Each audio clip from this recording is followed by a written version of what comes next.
تعمل ايه في حالة لو خسرت القضية، وازاي هتتعامل مع اهل الموكل؟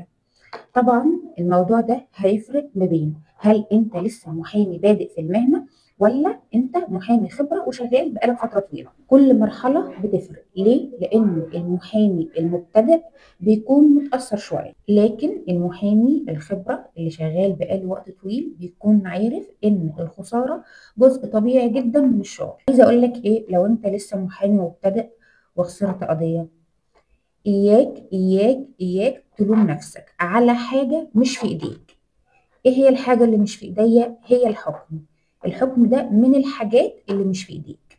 طيب إيه هي الحاجة اللي في إيديك؟ الحاجة اللي في إيديك هي بذل العناية والاجتهاد، وإنك تدرس قضيتك كويس وتبحثها كويس. فخليها قاعدة في حياتك كلها، يعني مش بس في الشغل، في حياتك عموما. أي حاجة مش في إيديك ما تلومش نفسك عليها.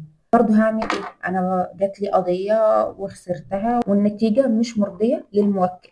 هنعمل ايه؟ برضه خلي عندك القدره على المواجهه. خليك عارف ان المواجهه قوه، المواجهه قوه مش ضعف. وكمان المواجهه بتثبت ان انت محامي محترف. واجه الموكل، واجه نفسك، وواجه النتيجه، وخليك واثق من نفسك. طيب ازاي هبلغ الموكل بالنتيجه؟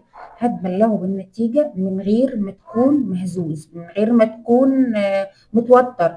هتبلغه بالنتيجة وهتبدأ تشرح له ايه هو الوضع القانوني وايه هو موقفه القانوني. ابدأ اتكلم معاه في اللي المفروض يتعمل، سواء مثلا هنعمل استئناف، هنعمل نقض، الخطوات الجاية، هل في دعوة تانية ممكن تترفع. ابدأ عرفه كل حاجة في الخطوات الجاية هتعمل ايه، وزي ما اتفقنا من غير ما تكون مهزوز ومن غير ما تكون متوتر خالص. طبعا من غير ما تدخل في مبررات كتير، ومن غير ما تبدأ تدافع عن نفسك، لانك لو عملت كده كأنك بتقول له ضمنيا انا غلطان. خليك مهني، باين له ان انت فاهم ودارس القضية، واشرح له الخطوات الجاية وانك شايف خطوات بعدها. ايه اللي هيحصل اصلا لما انت هتبلغ الموكل بالخسارة؟ طبيعي جدا هيحصل حاجة من الاتنين.